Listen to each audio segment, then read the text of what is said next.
The world stands paralyzed as a royal father finally chooses his children's safety over his family's ancient silence.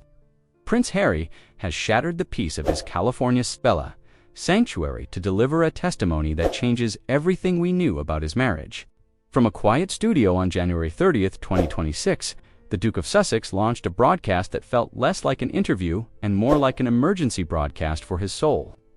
Sitting with a veteran host, Harry appeared transformed. His wedding band was missing, and his voice carried the weight of a man who had lost his last illusion. Before moving forward, don't forget to like and subscribe to the channel for daily updates. Forget the cameras and the contracts, he whispered into the microphone. This is a struggle for basic human dignity and the truth. He confirmed a London press event is scheduled for this February to finalize his separation from Meghan Markle. This wasn't just gossip. It was a declaration of war against a narrative he no longer controls. The timeline Harry provided is chilling. He claims that on January 23rd, Meghan vanished from their shared life without a single warning. She didn't just leave. She allegedly told him that her future belonged to a different kind of crown.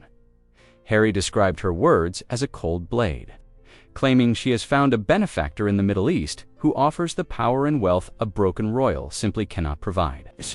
Wanted a kingdom I could never build for her in America. The details are harrowing. Hidden midnight calls, mysterious deliveries of elite French handbags, and diamond jewelry that Harry once thought were corporate sponsorships.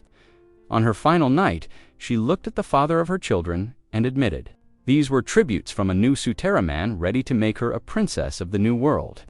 Harry's hands visibly shook as he recounted the moment his own son, Archie, began repeating phrases that sounded like a scripted mockery of his father's status. How does a parent recover when their home becomes a stage for psychological warfare? Harry detailed a household where he felt like a background actor in a documentary he never signed up for. He alleged that Meghan even seized his communication devices to protect her network, leaving him isolated in his own living room by January 29. The legal machinery was in motion. Attorney James Stanford has moved to secure full custody of the children, citing California codes that punish emotional desertion and the violation of marital trust. While the world watches the headlines, Harry is looking at school logs and nanny statements to prove he is the only stable pillar left for Archie and Lilibet. Meghan's response: a reported total detachment from the children, allegedly telling Harry he could keep the chaos and the therapy bills.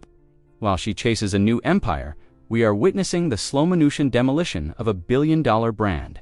This isn't just a divorce, it's a liquidation of the Sussex identity.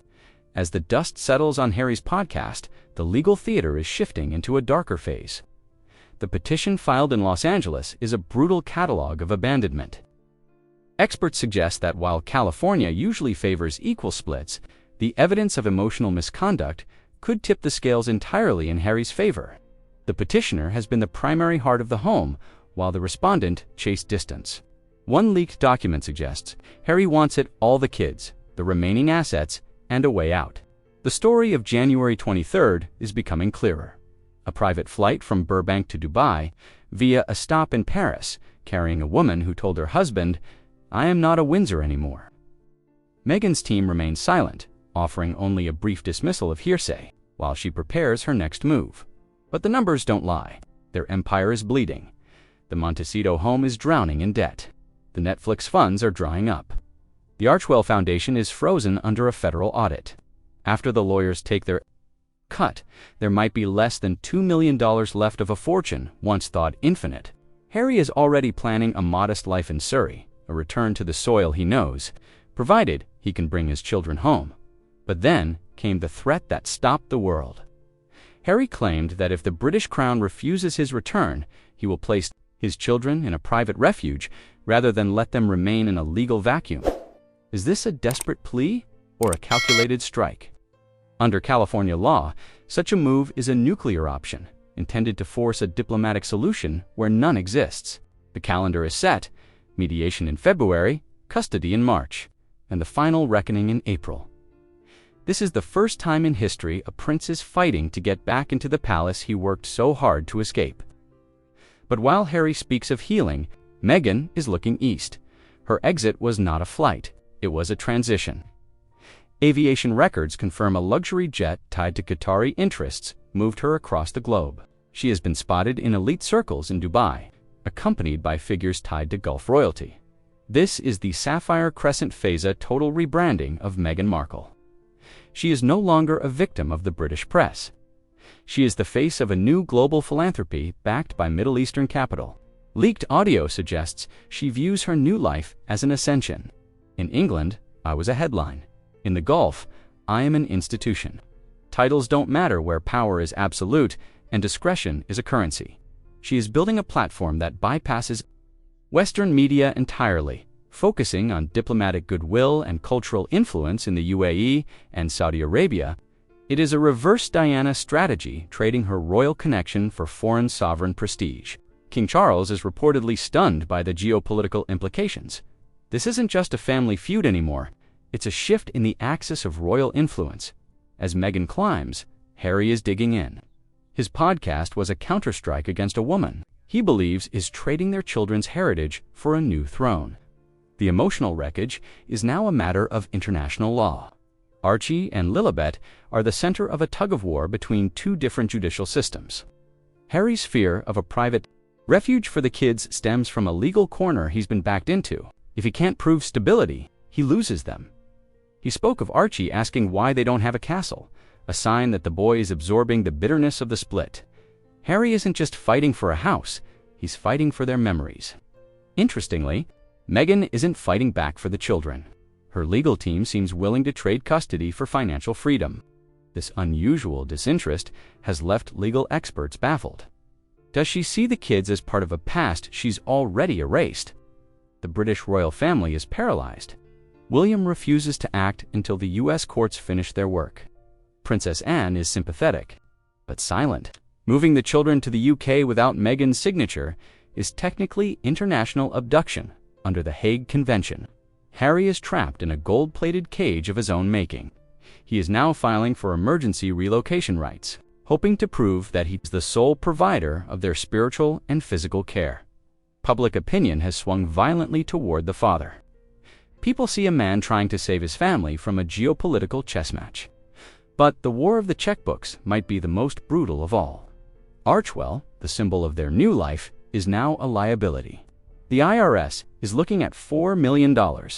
In shadow donations from Dubai, forensic audits are finding luxury handbags labeled as wellness expenses.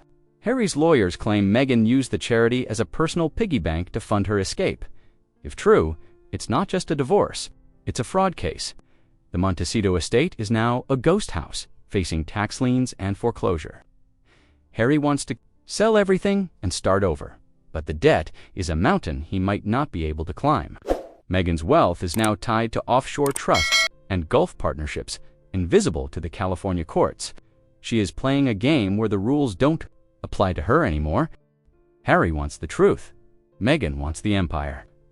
As we head into February, the countdown to the March 18th hearing begins. This is the end of the new royal wave. It is a story of two people who went looking for freedom and found a different kind of prison. On February 14th, Harry will stand at Clarence House and tell his side one last time. He left for peace, but he's returning for justice. Will the crown take him back, or is he truly the last of his kind of prince without a country or a home? Please like this video and share your thoughts in the comments for Winds of Thought. This saga is far from over. Every document, every dollar, and every tear will be counted in the months to come. Harry said it best at the end of that fateful podcast. This isn't about winning. It's about surviving with honor. The world is watching to see if honor is enough to save his children from the storm. Stay tuned as we track every legal filing in this historic royal collapse.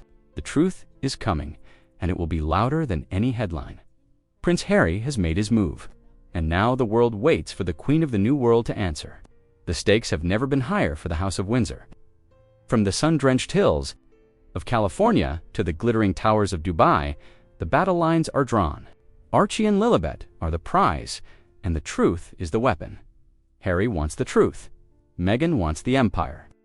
As we head into February, the countdown to the March 18th hearing begins.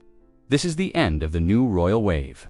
It is a story of two People who went looking for freedom and found a different kind of prison.